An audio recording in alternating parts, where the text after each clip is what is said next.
Thank you very much, Rachel. You're welcome. So, Udi, I'm very sorry. Our conversation has not been recorded, but I'm sure it's recorded in your heart. Exactly.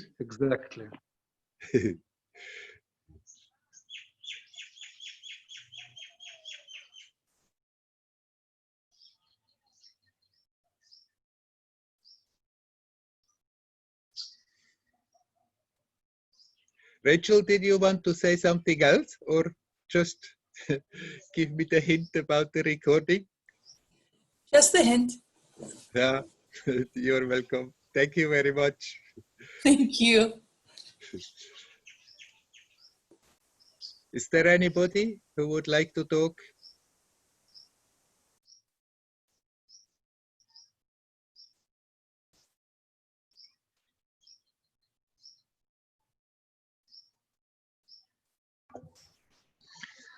Hello, Werner. Hello. Good to see you again. Good to see you. I think it's a bit in the same subject as Udi was speaking about. I have also this very strong feelings these days, and very overwhelming feelings, and it's more like I think I can separate the mind and the feeling, and when I'm able to do it, then also the feeling is less threatening and less intense. So it's allowed more to be as it is, and then there's not, or there is, in those clear moments, there is not a problem with the feeling. It's just Yes. it's just okay by itself. And one of these days also I was able to like accept the whole experience, but then it became like a concept, and then it was crushed down again because it couldn't keep itself as that.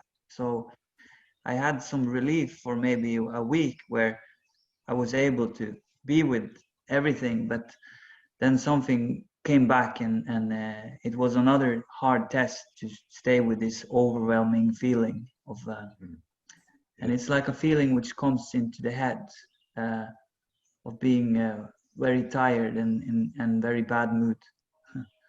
Yes.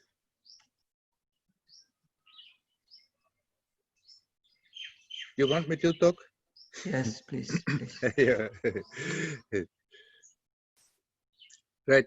There may be periods, as you described, where suddenly you feel, something is happening. It's getting easier. Yeah. It's coming spontaneous, and then suddenly it's gone again, and then one can wonder, oh my God, what did I do wrong? You didn't do anything wrong. It was just not that. It was just not yet the time that this was staying effortlessly, spontaneously, and then you can just come back to your old way as good as you can. You observe and not getting sucked into it, not let those feelings pull you in a dark hole as good as you can. But even if it starts to do it, then you can also observe that and see what kind of energies it sets loose and learn to relax it. Observe and relax, observe and relax.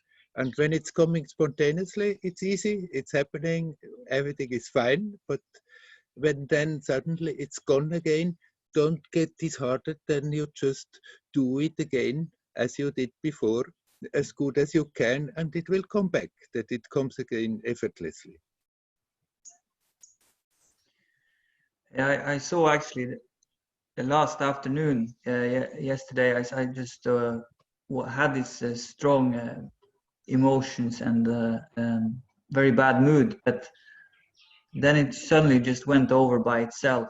So when the evening came, it was much easier and much more easier to live and to just be. So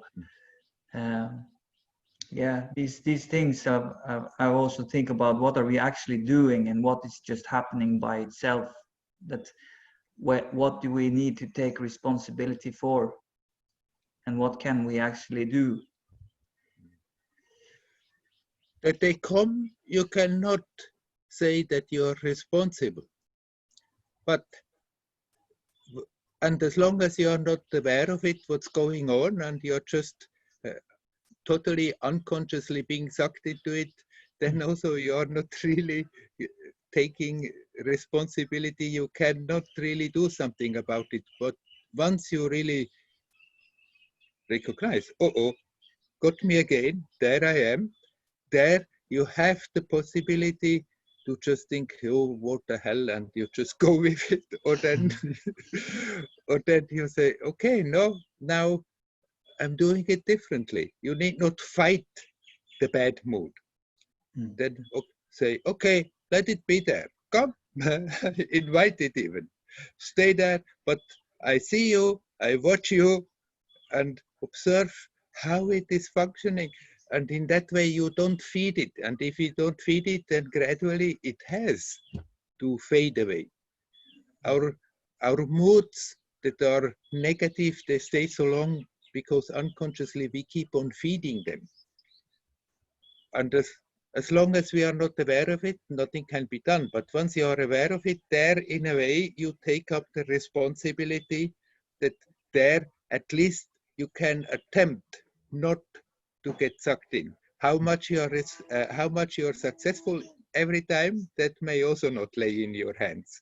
But whether you do it, whether you try it or not, that does lie in your hands. And if you keep on doing it again, trying it again, gradually it's getting easier. And then there will be those moments like you described. Then suddenly it's there. You don't know how and why and where it's coming from. It's simply naturally and easy that you can observe, and not being touched really deep down by it. That you become aware there is always that aspect in you that is not affected by any of this.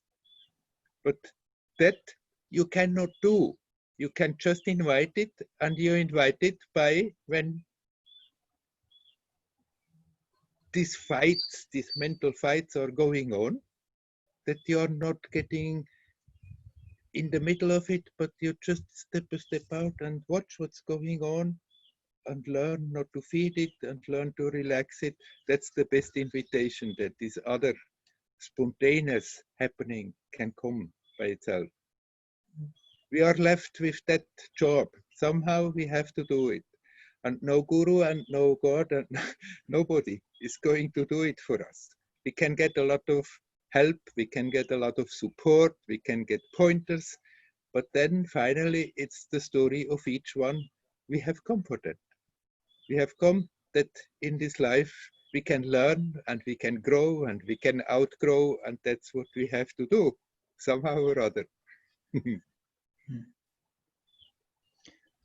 Yeah, because this word vigilant has come to me, and sometimes I feel also that I haven't had the resources to be vigilant, because that willpower hasn't been like strong enough in the moment. And I maybe have a feeling of what is going on, but there is not enough momentum and not enough strength in the moment to like let go of that, and being able to stay with that feeling from a conscious level. So it's easier then maybe to do something else, or go along with the stream, because that vigilant is not strong enough, you know. Right. What you can do is that you deeply make that intent. It's not so much a matter of willpower, immediately the raw willpower.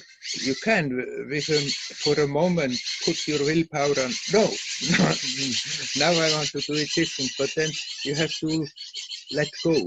But you can intend, tell yourself, you can start your day and telling yourself, I want to be vigilant, and if I see things that I don't like, I want to have that clarity and that presence of mind to deal with it in a constructive way. And then in the moment, it may work, it may not work. You do as good as you can. But then if it doesn't work, don't despair, but you tell yourself, okay, got me again, but I'm deepening that intent and do as good as you can. Consequently, when it comes, then maybe a voice and says, to hell with it. I don't want to go into it. At that moment, you can just say, no, I try. And then at least you try. How much it works, how much it doesn't work, you may not have control over it, but you try. And then you try again, and you try again. And gradually, the old habit of not wanting to come out of that negativity is getting weaker, because it's also a habit. Emotions, they are addictive. And actually, it's not simply a mental habit, but it's even a physical habit, because so different emotions, they are producing different types of secretions in the body, different types of peptides or neurotransmitters. And we can get totally addicted to negative emotions. And if we don't have those negative emotions, we create something in the mind in order to have again the usual stream of peptides that is released in the system. So it's a mental habit, but even physically, it pulls us to repeat our old stuff. Yeah. It's like a drug. And so we have to consciously learn that with that intent, you can make that intent, but no matter how much I'm addicted to certain negative emotions, I really want to deal with it differently. And when it's coming, then you need not fight it, but you can step a step out. And even if the emotion out of habit says, no, I don't want, you still do it. You still try it. And then the next time it's coming, you do it again. It works or it doesn't work, but at least you give a new impulse, you give a new input. And if you consequently go about it like this, gradually it's getting easier and easier. And old habits are not strengthened, but are getting weakened. Why it seems to be so difficult is because the old habits, they have their own power, they have their own momentum, and we have to consciously counteract that energy, that pull. And then when we see it, when we observe it, they are not strengthened. And even if we are sucked into old habits against our better judgment, then there is that feeling, oh, I don't like it. And so you are not justifying, I'm right, they are wrong, or what, or whatever. The world is bad and poor little me. But you see, old habit got me again. But then you renew that intent, but I can change it, I want to change it. I don't want to be a victim of the habit, of the force of the habit.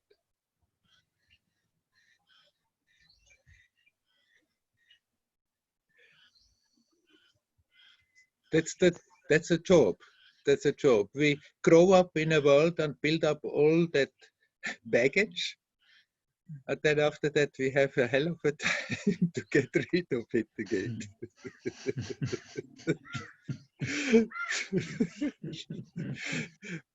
But it's not for nothing. In course of the process, something very beautiful, very powerful is building up. So we are not going through this for nothing.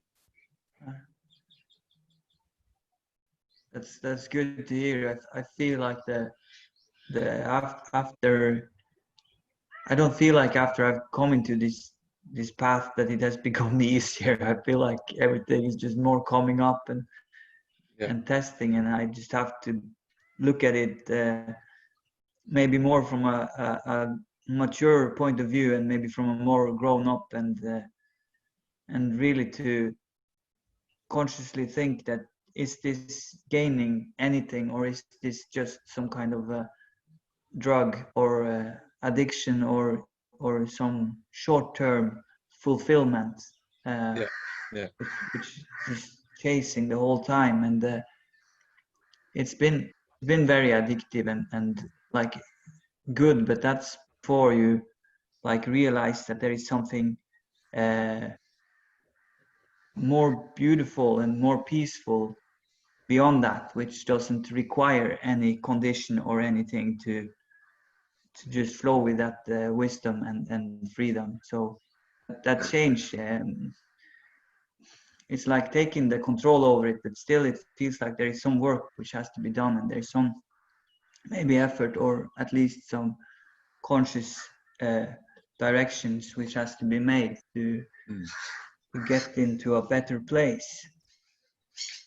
And you are perfectly right. When you start to more consciously live, then for sometimes it may have the appearance it's getting worse and worse and worse. Instead of it's getting easier, I'm getting better, then that feeling can be there. Well, but it's horrible, but all the stuff that goes through my mind. Yeah. But it's not that this was not there before. It's simply that you become aware what really is happening, and sometimes this may be a bit the roof comes down on the head. But Yeah. don't get disheartened by it. It's bound to happen that sometimes one feels a bit horrified by just seeing what kind of stuff goes through one's mind. Never mind, that's not what you are. You live in a world where it's normal that you accumulate all that, and then you are connected with all the other minds, and all these influences are there, and all kinds of horrible thoughts and feelings may go through the mind.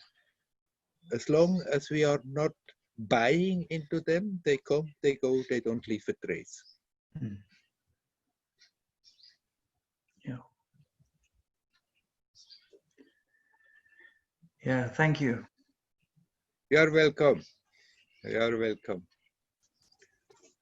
And in that connection, I will, because it's the same subject, and Marie, who has been preparing these clips of Satsang I have put on YouTube, she has asked me, but now I'm always so immersed in this teaching, in these Satsangs, and it seems so clear to me, but why is nothing happening? Why am I still finding myself functioning in the old ways again and again? And basically, it's the same question that you have been asking. The reason is very simple, because the habit is still there, even if you see it. And even if you have the information how it could be different, still the old habit has the tendency to overtake. But seeing it is already the necessary step that it's not more strengthened, and gradually it's getting weaker. I can remember after 5 years with Amma, where I have been sitting as much as I could, because that was my sadhana. She, in the beginning, said, you can't sit, you want to sit, so sit, don't do anything else. That's what I did as good as I could. And it was about, after 5 years, I was sitting there beside her bed and complaining about, what's the point of it? What's the point? I'm struggling. And sometimes there's a moment of peace, but then I get up, somebody insults me, and I'm reacting in the same destructive, silly way like ever. And she simply said, at least you're aware of it now. That makes all the difference. And that's that. So Mari, don't you worry when you find yourself getting sucked into old behavioral patterns again and again. Being aware of it changed the whole thing. They have become so strong because unconsciously we have been repeating the same things over and over and over. Just the scenarios were slightly different, but our reactions have been so totally repetitive, as long as we are not aware what's going on. And so they collect naturally. They collect their own momentum, they collect their own power, these repetitions. And even if then you start to be aware, you start to have other ideas, other ideals, and you become more conscious in the present, the old habit is still there. You may decide such and such a situation, I'm not going to react. The situation comes and there we go again. But then if this happens, don't waste time beating yourself up and thinking something is wrong with you. Simply see, it's still there. Some more work is needed. Got me again. But at the same time, you can deepen that intent that you want to be free of it. And like that, it will change. Even if often it looks nothing changed. But it does change subtly, it does change. And of course, when we become aware, sometimes it's not so easy to see that it has changed because we think our reactions, our actions, whatever we are doing is so totally exaggerated, but it has been even worse before, simply we were not aware of it. So don't you worry, Mari, you are on the good way. Continue, and it has to go. Sometimes for some it takes a bit more time, for some it takes less time, but if we keep going, I promise you, not one single effort, not one single thing that we are going through is in vain. Subtly, it builds up its own momentum, and then eventually that new momentum that we are building up is stronger than the momentum of the old habits, and then the habits can be handled very easy. Whatever has been looking before so difficult and complicated becomes simple and easy.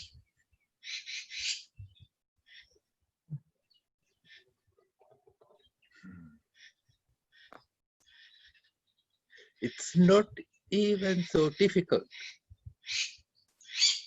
But it's difficult to have that patience to keep going, even if there are periods, shorter periods or longer periods, where we feel nothing is changing. There's no progress. But still, subtly, it's like the field is preparing itself. And then suddenly there is an opening and we become aware, something does change, something has changed. Leo, leave him alone. There is a monkey in the garden and Leo is not happy about it. Hey Leo, it's all right. He doesn't have the idea to change his habit.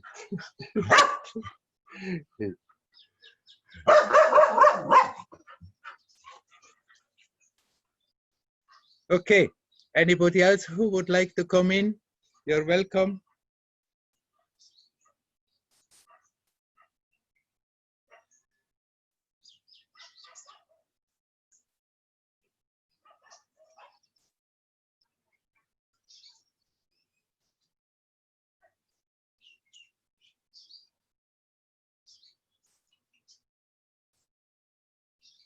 Okay, then I will talk again about something. Last satsang, I was answering a question from Rolly about the consciousness in animals, in plants. And after the satsang, a friend wrote me, but because I said, like a dog consciousness is on a certain level, and it doesn't go beyond it. And then a friend wrote me, but there are the shamans who have been talking to trees and to animals since long time, and all these stories I'm aware of. that one can communicate with nature and get answers. But hey, Leo, stop it! Stop! Never mind the monkey. Never mind the monkey.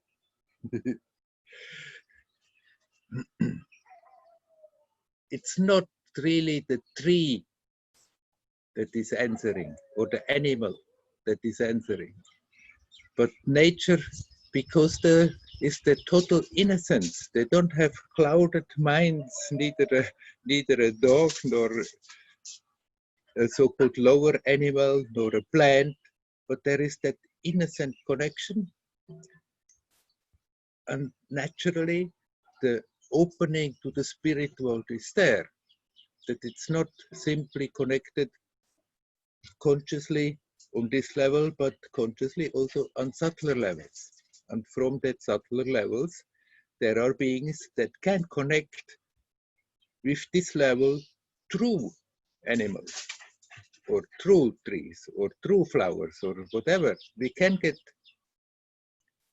answers, and apparently it's from a plant or it's from an animal, but it's not really that personality of that animal that has that particular wisdom and can give it to you. It's more that animal becomes a conduit for intelligent beings that live on a subtler level and communicate in that way. But then he said also about Earth and the Sun, that they are beings, and I have no doubt about that. The big celestial bodies like the Earth or the Sun, they are powerful, intelligent beings.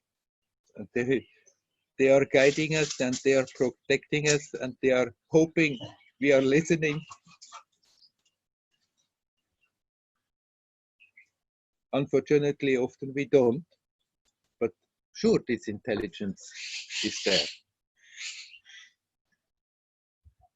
Anyhow, since the subject has been raised, I have been talking about it.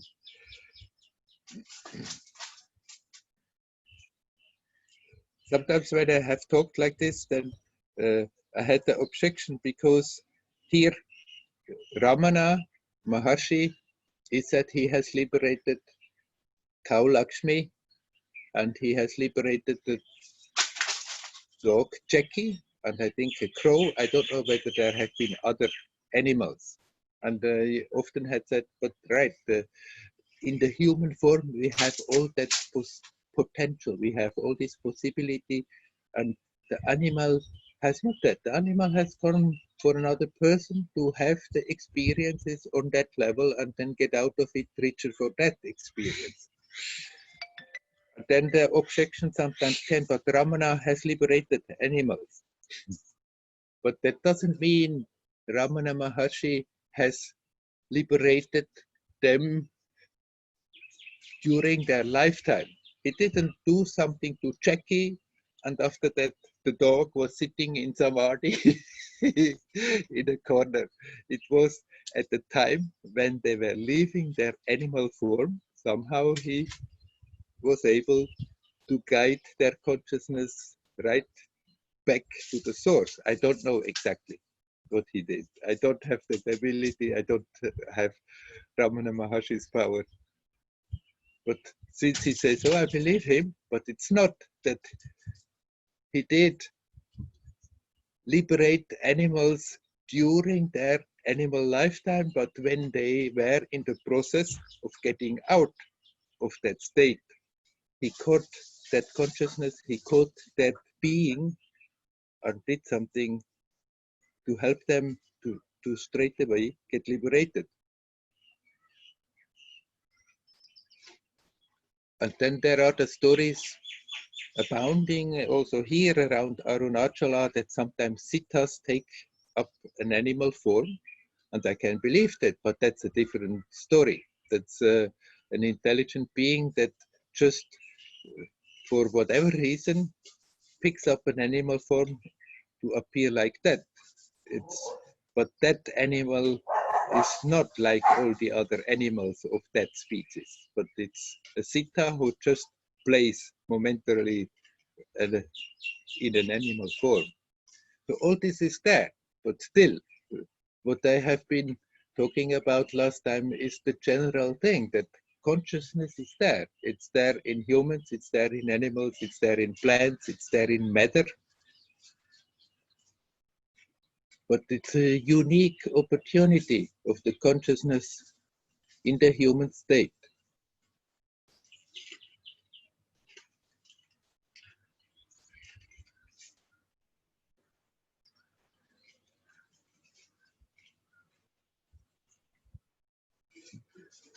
The potential of consciousness in this human form is simply staggering. So let us not waste our time getting always worried about petty little things, but come back to the present, dive into that, live in that creative beauty of the now. And then the consciousness, the experience of it. Essentially, it remains the same, but the experience of it can grow and unfold, and there's no limit to it.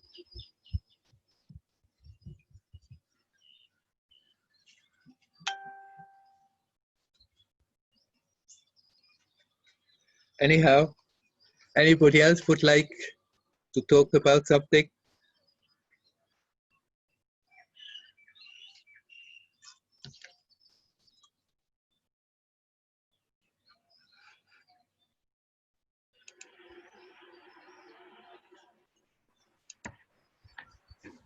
Werner, Yes. hi. Hello, Can you? Hello. Leora. Can you see me? Leora. Yeah. Hello. Yes, Leora. I can. Hello. I can see you. Okay. So in regards to what you have just said now, and in regards to my practice, I want to ask about inclining the mind in relation to the way you have been describing all this time since I met you some months ago. Describing the practice or whatever you can define it as something much somehow that is not under my control. You keep saying come back to the present, or now you've been talking about consciousness of plants, and so there is no way how I can actually know the influence of the consciousness around of the plants and animals and whatever, but I'm sure there is the influence. And so many times, like the person before who spoke about how the mood changes, Yes. or how heavy it is, and then, you know, the change sometimes just comes like that. And in so many situations, actually, I find it so difficult to do all the practice of inclining the mind, like that's our, you know, all the meta phrases and all the whatever. So I have been a bit confused recently because my mind is full of teachings from all the retreats I sat. Yeah. So you know what I'm asking, right? Or what I'm describing, and then it's not really a question though. It's like description of my confusion. Yeah. Then your confusion is about, yeah, can you really contribute something or not? Is that about what you're wondering? I suppose it's very personal. For me, I find it very difficult once I start using my mind in order to, you know, be more generous or be happier or whatever. Once using my mind for that. Yes. Yeah. I can't say that it doesn't work, but it's not the same as what I feel when I'm, just happy or just generous or, all these virtues. I have been doing a lot of work, but still, I don't know. Yeah, maybe the question is, if I can contribute, yeah.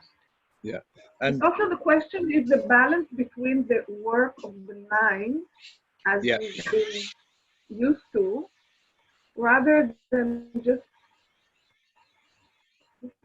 somehow let go. And I think I know how to do it, just let me go. Mm.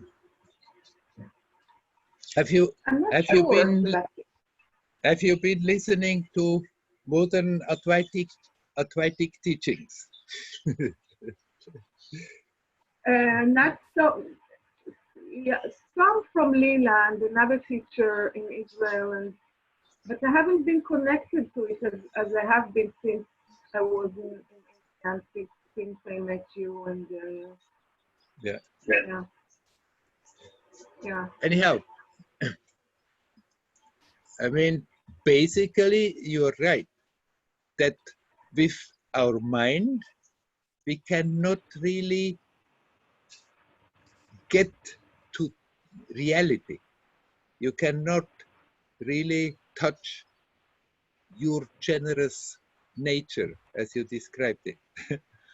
But what is happening, that naturally you would be like this. I mean, everybody naturally is a divine being radiating that beauty, that joy of existence. Naturally, we simply should be like this. What is preventing us from experiencing that and expressing that is our mind that we have built up. And that mind creates all those problems. And on that level, we have to somehow hook in, learn to see what is happening, learn to see the mechanism, what is preventing your beautiful divine nature from expressing itself, and then learn not to do that anymore. That's basically the job. And the problem is created by the mind, and it's the mind that catches that problem. It's that same mind that can help you to undo the problem. It's not that by practice you are somehow going to get enlightened. It's not that by practice you are going to create reality. It's not that by practice you are going to reach your true nature. You are that, here, now, timeless, ever. There is never a moment when you are not that.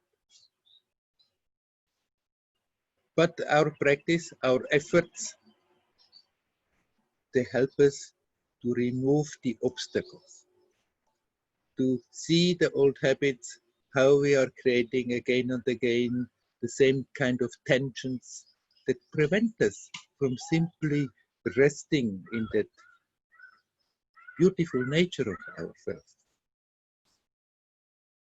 And this is a job of the mind. It's the mind that has created the problem. It's with the mind that we start to see it. And by seeing it with the mind, we can let it go. It's not that some mental work is really necessary to get out of it, but it's still the impulse from the mind, seeing what's going on, the impulse from the mind, but I want to detach from it and turn the attention back. And then the mind's job is done. Then you simply are here now.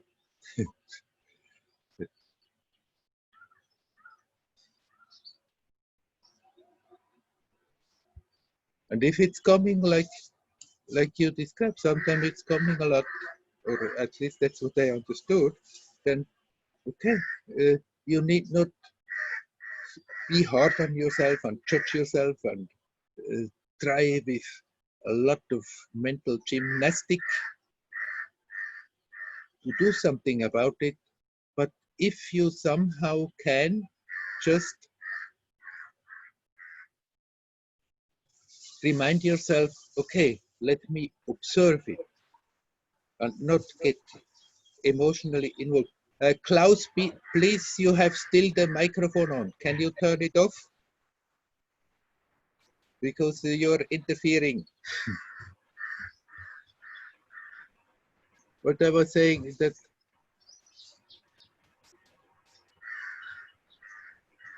with that same instrument that is creating all the problems, we can see the problem and learn to detach from them.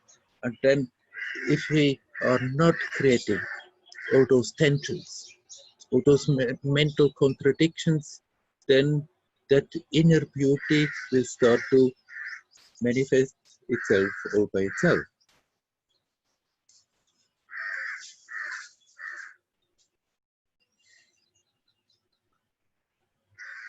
That job somehow we cannot get around. There's a lot of modern teaching who is trying to get around, but it doesn't work. People have an experience and think it's God knows what, and then deny to take care on the mental level, but then the mental stuff will reassert itself again.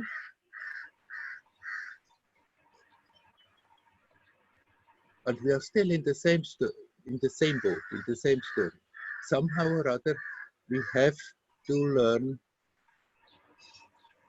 to see what's going on. And then all the job that really is important is that we learn to let go, that we learn to relax. There may be all kinds of practices one can do. It's just a help to do just that. This is the essence of the practice. And sometimes it's difficult because it seems so strong, and sometimes it comes easy, but just don't give up. Keep going. But you can go about it, learn to go about it in a playful way. Learn to go about it not as a heavy new duty that you have put on your shoulders, but more like, okay, like a child playing playing with it. Then you see, oh, he got me again, never mind. You get up and you go on again. And don't take even that so serious, but still somehow or other learn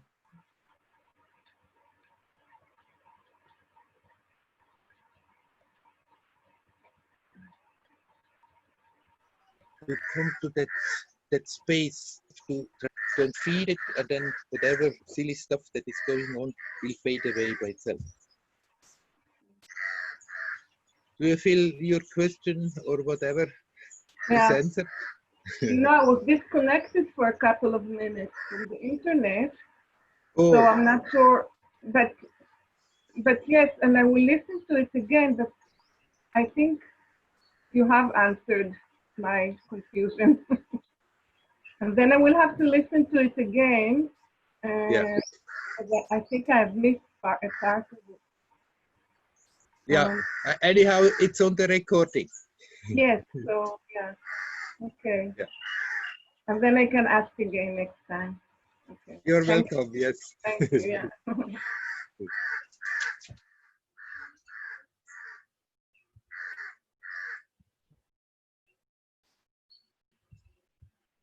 Anybody would like to come in? Hello, Werner. Oh, hello, Nelly. Hello, Werner. I'm very happy to see you again. I'm also happy back in Russia. Huh? Yes, we are back. Yes, we are okay. You're okay. Good. I want to ask you a question. Yes, you're welcome. Last years, I have my life changed a lot. moved to the country and live on the nature. And I feel myself very good and very happy here. Yeah. I left my work and don't have to work in the office like before. And I enjoy this nature so much. I like to go to the forest, and I enjoy it a lot. And I have a lot of time for practice, for meditations, and for myself, for my hobbies, for learning something, and so on. And I feel a lot of gratitude to the universe for this, that I have it.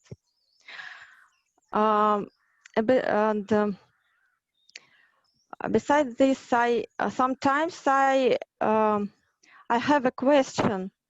It brings up, and I think that I have so much good things, but what is my contribution in it? And I see. I don't know what is my part of it.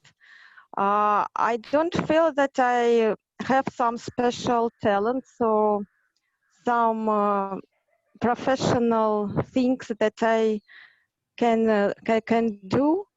I say that I do just ordinary things, and I don't know what is my destination. Sometimes this question brings up in me, and I can't find. I see people around me. One of them are fond of their jobs, or they do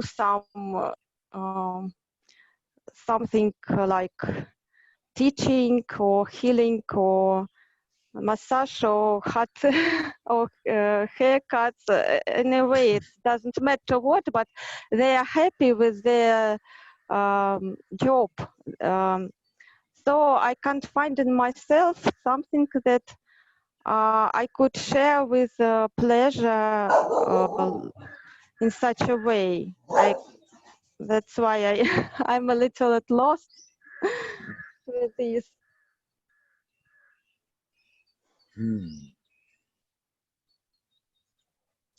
The greatest contribution that you can give is that you consciously live here now. Yeah, I see. I And try. if you do that sincerely, then that's the greatest contribution that you can give to. It's the best for yourself, and it's the best for the rest of the world.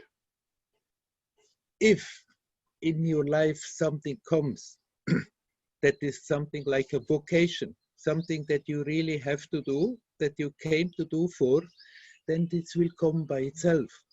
Don't you wreck your brain now? What should I do? What should I do? If you live now in a place that you like so much, that is supporting you so much, then live that fully, and don't build up a bad conscience that you have a nice place and you're not doing something about it. You're doing something by living consciously every moment as good as you can. This is the greatest contribution you possibly can do. Any external work that one is doing is nothing compared to that. We can do a lot of wonderful external things, but if we are always half asleep while doing it, then there is not much of beauty that we are bringing to the world, but simply being that is radiating. And if it's meant that you have some external things that you should do in this world, then this will come all by itself. It will come knock at your door, and you will know it. Okay, now it's time to be active. But if you don't need to go out because of earning money, if you can be where you are and just live, and live fully, then you need not think something is wrong with that.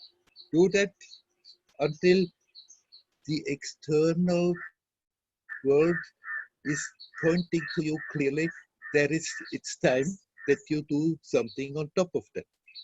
But even if you do something on top of that, even if you go out doing massages or whatever you have been mentioning, it's more important that you live here now, that you live in touch with yourself.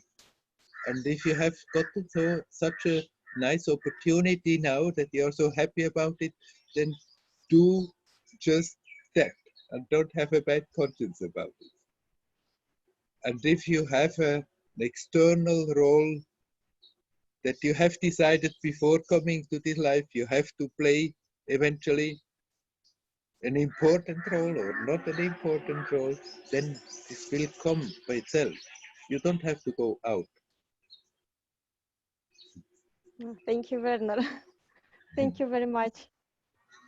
Look, even amongst Mahatmas, it's so different how they are manifesting what they are doing in their life. On one hand here, we have Sri Ramana Maharshi. And on the other hand, I was in close contact with Ammaji.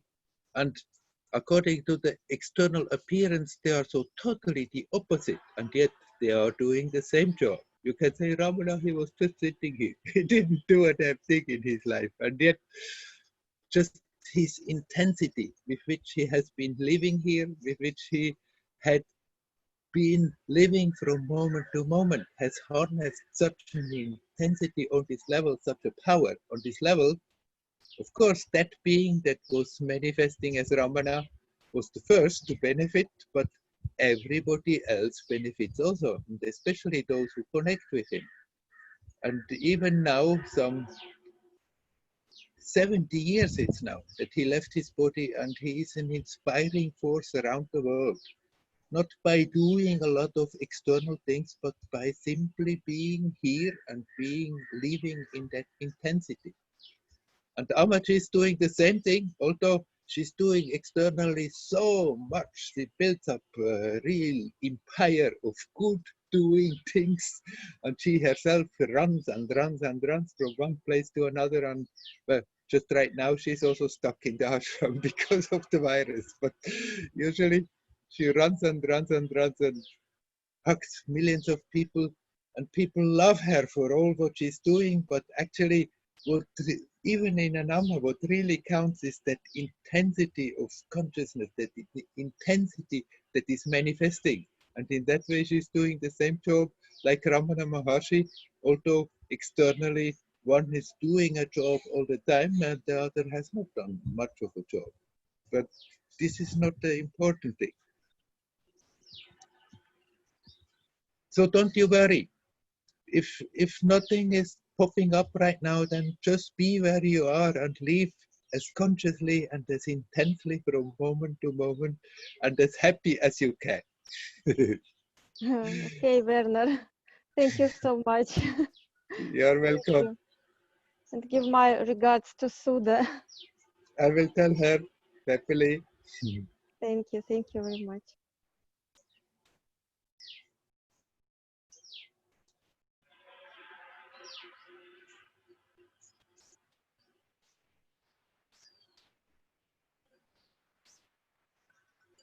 Is there anybody else who would like to come in?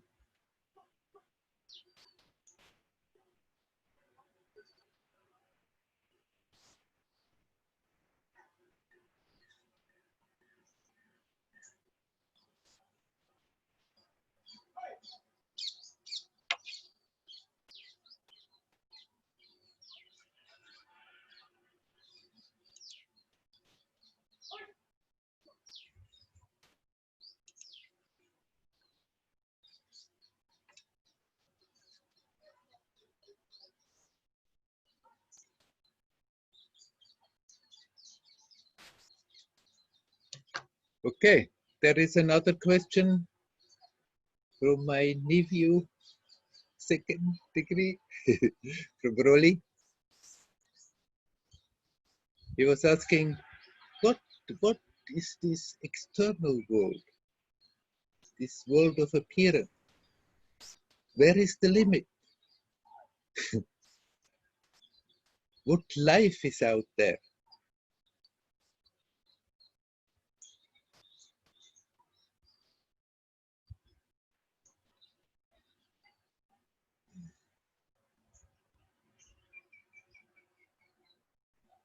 I don't know any limit to this external world.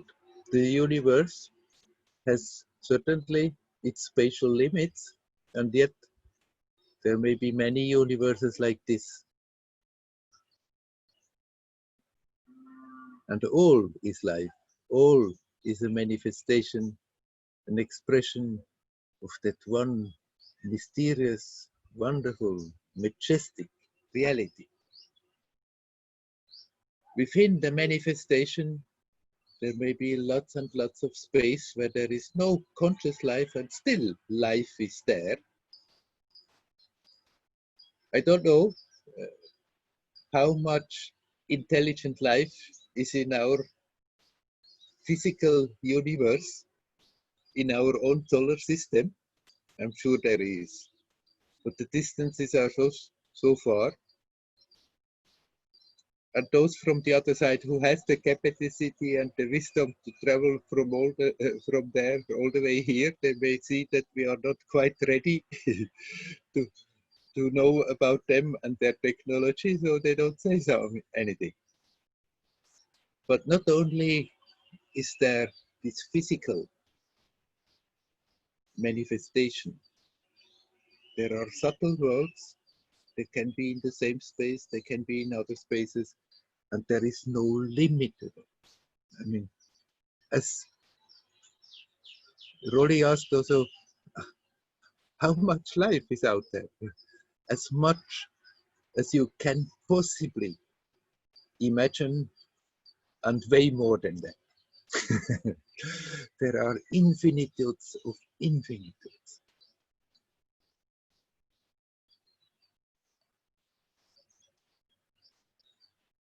Here in the same space where we have our physical universe, there is also parallel, there are subtle worlds, subtle universes. They are interfering with our interconnecting.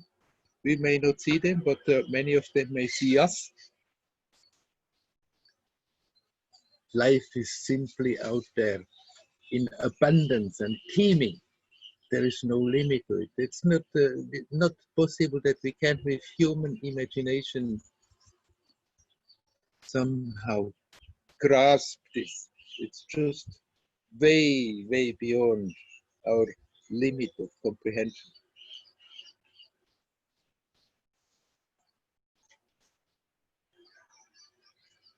So Rolly, you can open up to all that life, to be in touch with it, but our job is still here now, every moment, to be in touch with yourself.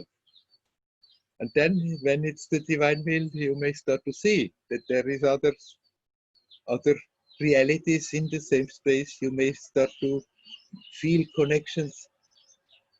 But our real job, why we came to this world, is to learn to, in spite of living in a body, in spite of living in a world like this, in spite of living in a society, that we learn to connect with that aspect of ourselves that is not affected by it.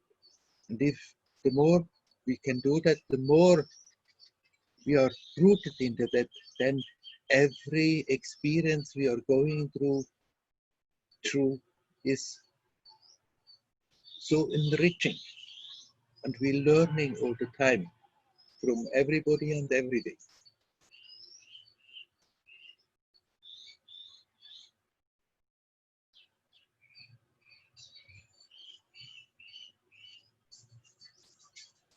I hope I have answered your question, Rolly. Anybody else would like to ask a question? You're welcome.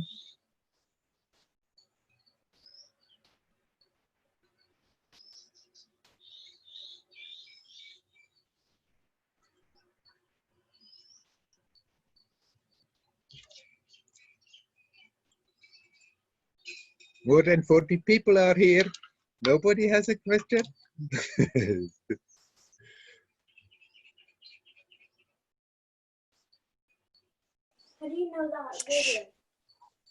Hi, Hello. Werner. Hi, Hi, how are you? quite fine. How are you? Good, very well, thanks.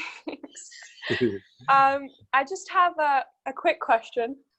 Yeah. Sorry if it's a silly question.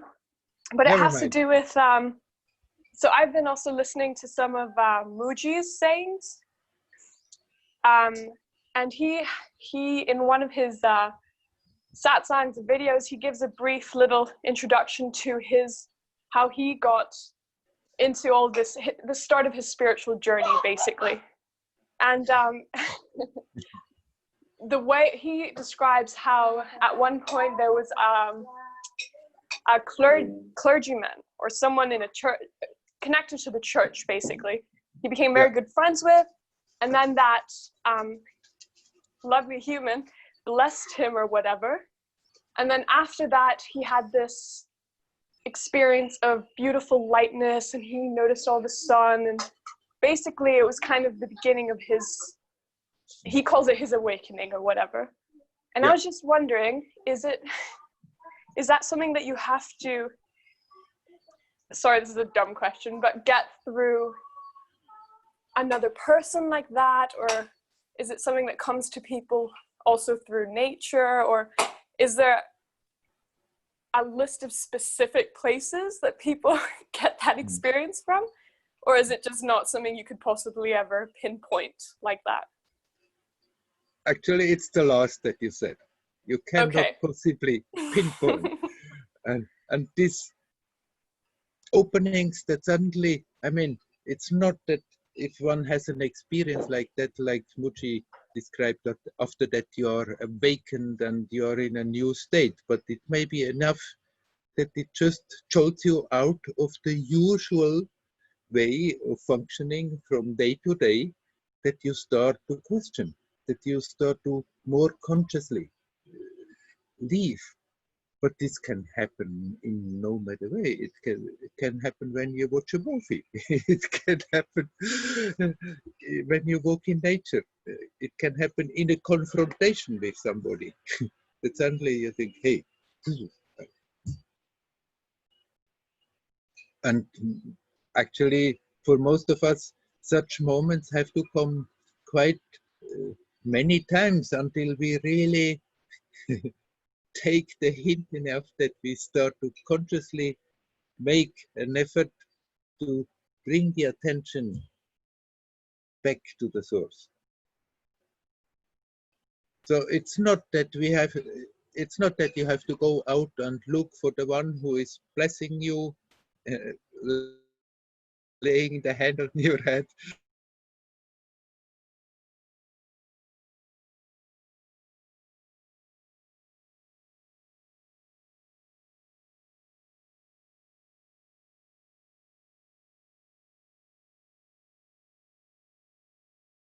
Doing then after the great job for you. It's not who the presence of the necessary enthusiasm to continue, to come by yourself to that same thing and go beyond it. But if you are open, then your own self, then God, that divinity can give you hints all the time, anywhere, through anything. Thank you. You're welcome.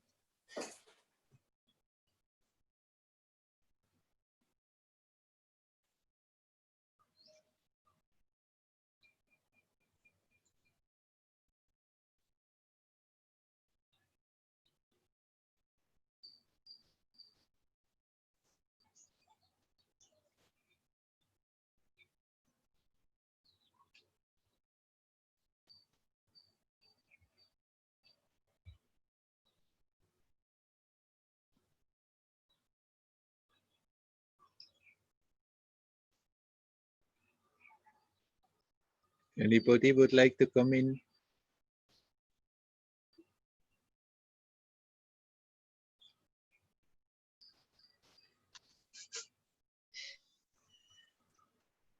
Werner. Hello, Helen. Hi, Werner. Hi. How are you? Oh, quite fine. Looks very warm where you are. No, it may be around 40 centigrades. Mm-hmm. It's just a question, maybe a little bit off the wall. feels at times when in meditation there's a deep peace, and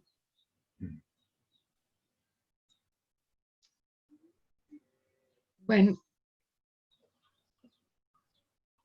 I am, but there's no when in I am, but there's a sense that there is, it's not me, my suffering, there is universal, it's everything is contained, universal suffering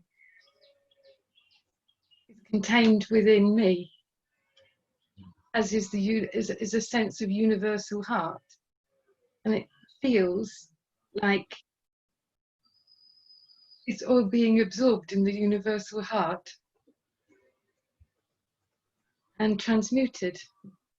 Now, I know this sounds like a little bit strange, but it's a sense that comes occasionally. I just wanted to, you had to say about that. When this happens, after that, this you feel this is crushing you, that No, all-pervading suffering? No. no.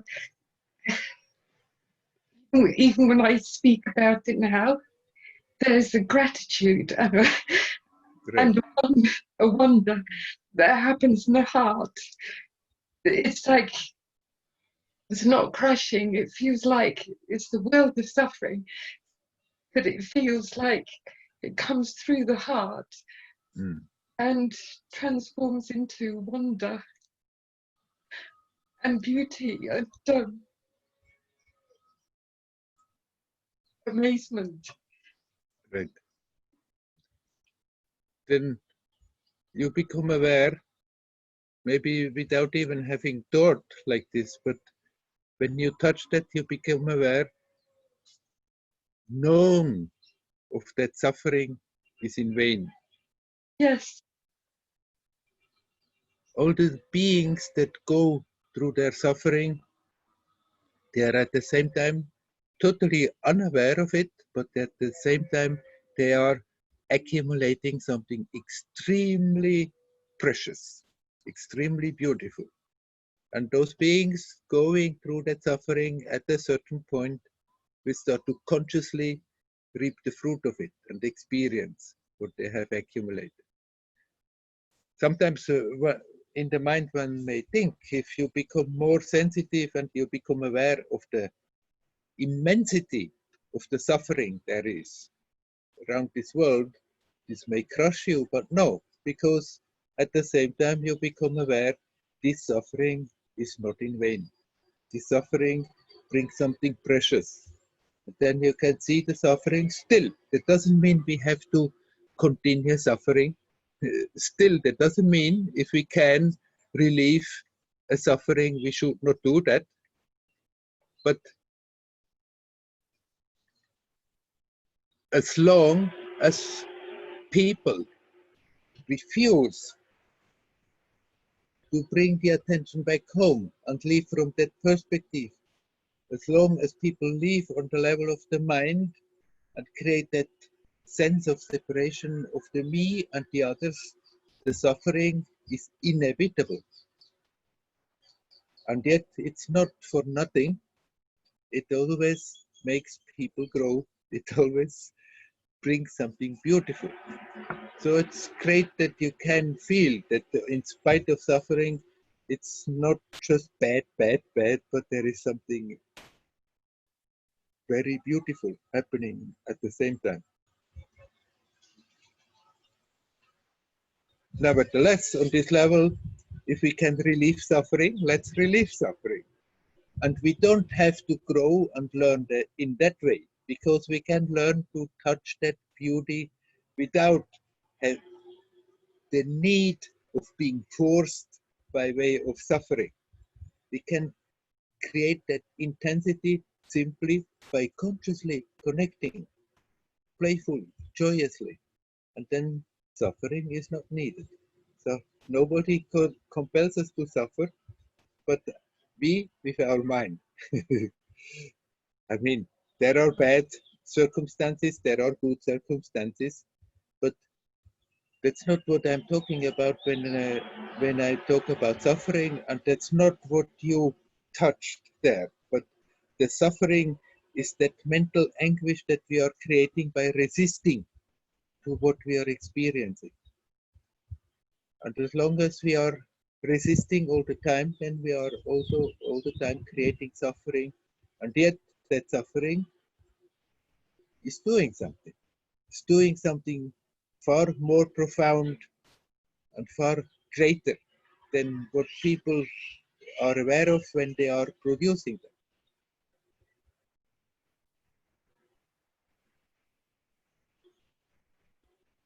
But we don't have to suffer if we don't make ourselves suffer. Still, that suffering is so all around. You will, the less you suffer, the more you become aware how much suffering is there. And if it's possible, when you can, you give a helping hand that somebody can get out of suffering. And if you see it's not possible, it's no point in even trying, then still that awareness is there. There's also something profound, something great in suffering, even if that being who is going through at that time is not aware of it. And somehow we seem to touch something of that now, and it can be quite overwhelming.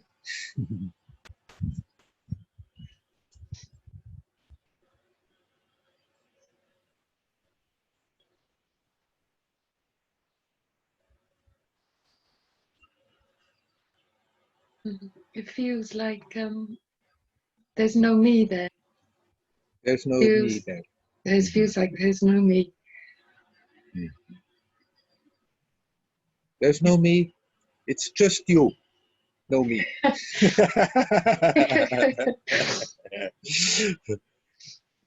You are there, but you are not a me. You are a divine being.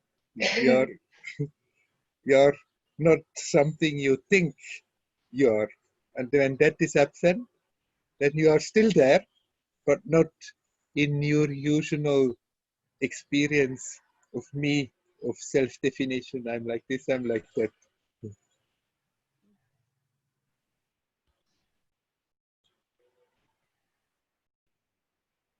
So you see, you have not wasted your time there in England. I mean, it's not constant. It comes and goes, but yeah. But I see the point. I really see. I see the point why I came back. Yeah. Yeah. Good. Great. Then you are not more at war with it. Yeah. Good. Very good. Thank you, Werner. Thank you. You're welcome. Anybody else? Yes, it's me again, Leora. Ah, yes. So about suffering. Yeah. Listening carefully to what you have just said. Sometimes I don't know. People ask me about suffering, so they ask me, do you want it to go away?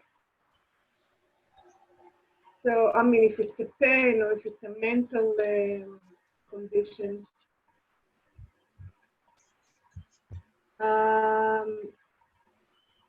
So often, of course, I want it to go away. But I wonder if this is suffering. You also said as long as you're not in war with that. And again, I'm not sure. I'm not sure what is it, how is it when I am in war, or if I'm not in war. I get more and more now. I think maybe so many times when I feel I don't want it, I want it to go away. It doesn't mean that I'm in war with that. When you talk about again, awareness and being at the moment. So I'm aware of what is happening. All the levels, I'm aware. I can even be the witness of that. Yeah. And there's pain. So is that suffering, or is that not suffering? Or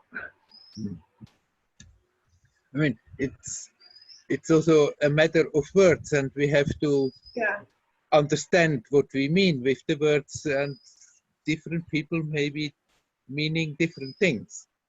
yeah, When I'm talking about suffering, then I'm talking about that mental anguish that is killing people, that is really grinding their life force to pieces. As long as there is a body, sometimes the body hurts. It can't be helped. That's not what I'm talking about. And as long as we are living in this world, sometimes we have nice, pleasant circumstances, and sometimes we have unpleasant circumstances. It can't be helped. It's like this. But what I call suffering is that mental anguish that comes out when we resist the fact of the experience. When the body hurts, then when we totally resist and think it's terrible, it should not be there, then really suffering starts. Then it's getting bigger and bigger and bigger. If you can accept, okay, the body hurts, I don't choose it, but it hurts, but so what? It hurts. Then you are not suffering. You're just, for some time the body hurts, it's getting healed and it's fine. But the suffering comes when it says, no, no, no, not me, no, why me? Me again. That resistance creates that pain that I'm calling suffering. When we face unpleasant circumstances and there comes that the total resistance of no, no, why it is happening to me again, then we slip into that self-pity and poor me, and resisting and resisting. There it really hurts deeply, and that deep hurt that comes out of that resistance of not wanting to accept the fact of the experience. That is what I'm calling suffering, and that we need not produce. We're producing it ourselves, and we can learn not to do that anymore. But as long as you live in a human form, it's not when you give up suffering that after that every moment is going to be pleasant. Sometimes it's pleasant, sometimes it's unpleasant. If you don't resist, then it's not a big deal, then it doesn't matter. Sometimes the body feels good and sometimes it hurts. If you don't resist, then it's not a big deal.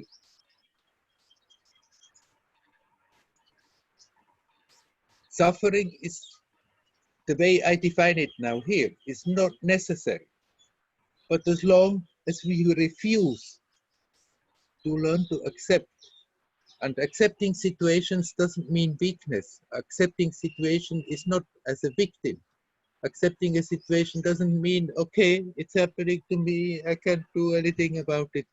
Accepting simply means to accept the situation is as it is, and then we can put our creativity into it, and maybe we can change it, maybe not, but we can make the best out of the situation. Accepting is strength, that we're not wasting power by resisting and saying, no, no, no, it shouldn't be like this, it shouldn't be like this, it should be different. Going from moment to moment, accepting the moment as it is, and then you give your beautiful creative input into it, and then you let it go.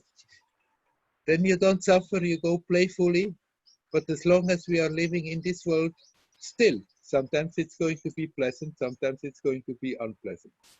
It doesn't make us suffer if we don't resist, if we flow with it.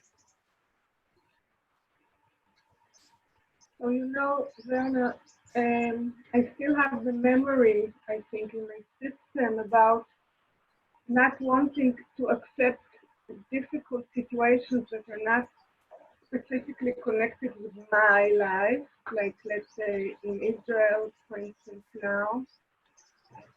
And then when I read the news and when I hear what is happening, then I can still feel this pain of not being able to actually change it. And how come this? And when it goes deeper, then it goes to, to death, of course.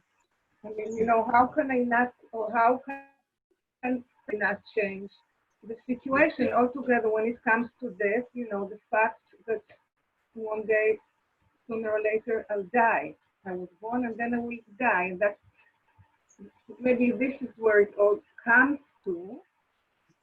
So I still remember, somehow I remember, my body remembers the pain, but I can definitely share with you now that the pain is not as strong. It doesn't get me into like a carousel of fears and thoughts and hysteria and whatever. Yeah. So I just sometimes I wonder, okay, is that okay? Is that okay? Of course, you can remember. Not to want to change, to fight, and insist. Right. There is no point in wanting to change the past. The past is past. It's just a memory. And of course, you remember the pain. But if you remember the pain now and accept that this is the way it happened, then actually you're getting stronger by remembering that pain. But if you remember the pain and again let that memory pull you into a victim role, I think, poor me, it's terrible that this happened to me, then we keep on throwing away our energy for something that is nothing else but a memory. And then you see other people suffering, you see what's going out there, and then you wonder, why can I not change it? Why can I not do anything about it? And that is also something you have to accept. If you are in a situation, you may decide, I can do something about this situation, and you can try. It may work or it may not work. But about so many things, you have to accept it's just absolutely out of my control. I cannot change anything about it. And then you have to accept also that and not take you, yourself, and your role that you're playing in this game too important.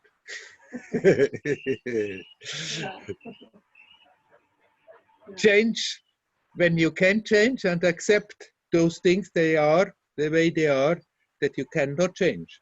And then falling into some negativity and thinking it's terrible that I cannot go out there and change it, is again taking me as a person too important. Give it to God. It's in God's hand and not in your hand. And then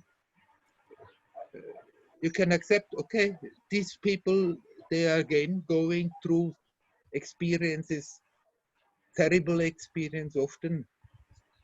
And then you can see from your own life, if you come to a point that you are not more hanging on to that victim role, the poor little me, and then you remember those pains, then you become aware how much you can become strong going through that. And then you can accept that those people who are now in such situations, that you cannot change their pain, after all, they also have the opportunity to get, in the long run, something very strong, something very beautiful out of it. Maybe that makes it a bit easier if you think like this. That makes it a bit easier to accept that so many things you can just simply do nothing about.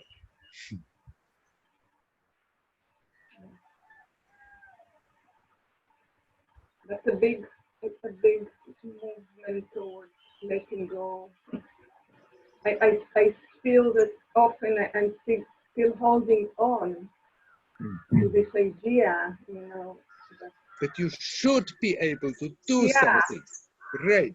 there is something here, somebody here. As you said to the person before, there is a me here. Right. There is still it's also, however philanthropic it sounds, however good it sounds, it's still an aspect of the me, I, me personality. Yeah. That, of course, I would like to have a good image about myself, so I should do those things, should be able to do those good things. But then, if it's obvious that it's totally out there and out of control, you can also see for yourself, I'm just creating that as a thing for myself in order to somehow try to produce a pleasant image about myself. And I don't have to do that. You can accept, okay, it's there, it's happening the way it's happening. And you, in your role that you're playing, have absolutely no way to go and do something about it.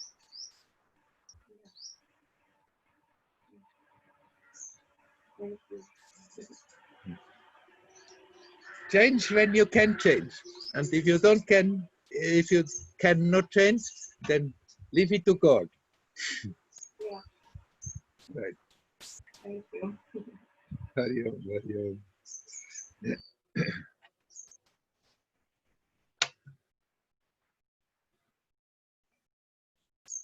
Well, if there are no more questions, right now, immediately, that something comes up. There comes somebody. Yes. Hello, hello, Anito. Hello, Werner. Just a short thing, maybe. I was listening to your satsangs, and you often say, "Be here now and relax." And I? You say, "Be here now and relax." And I laugh. Or what do they do? No. You say, "Be here now and relax." Relax. And relax. Sorry, yeah, I didn't understand. Yeah. And I find it very helpful. And I wonder how you would say what you mean with that relax. For me, it's really a relaxation in the body. And when I do that, it's just then I'm here now. Yeah, then Right. I'm conscious. Right. Yeah, how would you say Well, that or explain that more? that relaxing in the here now is nothing other than letting go of detaching. And by all means, start on the easiest level that you can feel, and that is the body. Be here now and relax the body as good as you can. The more you are capable of doing that, the more all the other things also have the tendency to flow into that sense of relaxation. Yes, it looks like I experience it like that. Also, the mind opens, or I don't hold on to anything, and all the conditionings, they just fade away Right. in this relaxing, and that's Right. It's magical. When I started out in India studying Vedanta and learning all those virtues, and one should develop amongst them the very strong was Vairagya, that detachment.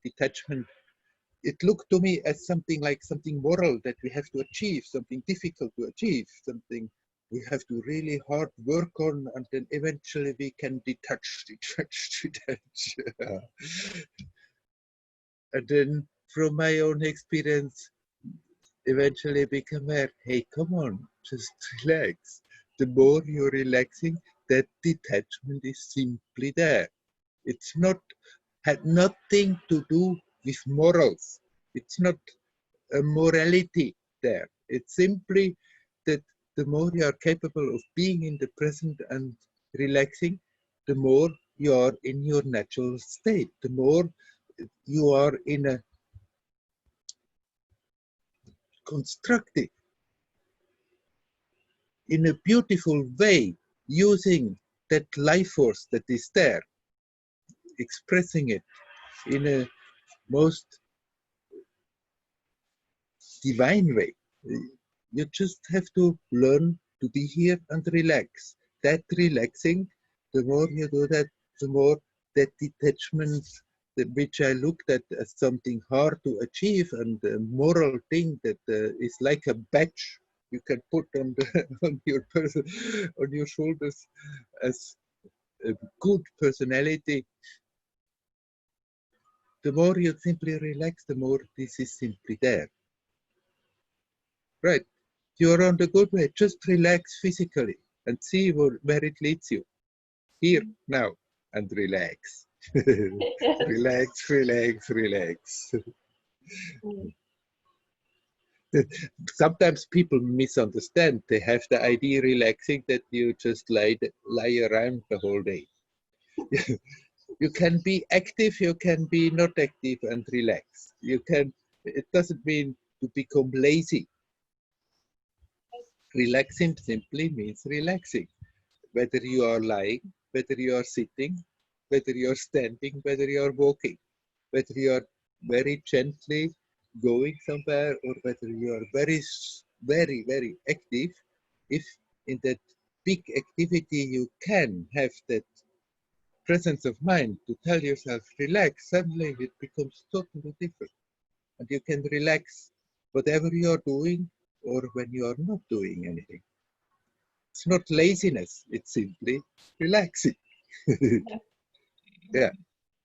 Yeah, I was wondering what you mention it so often, relax, relax, and I was thinking what do you really mean? And then I just tried it out again and again to relax, and And it feels good, huh?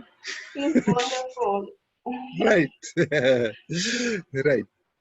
That's a good thing. I'm saying something on and on and on, then why not try it out? Yeah. Good.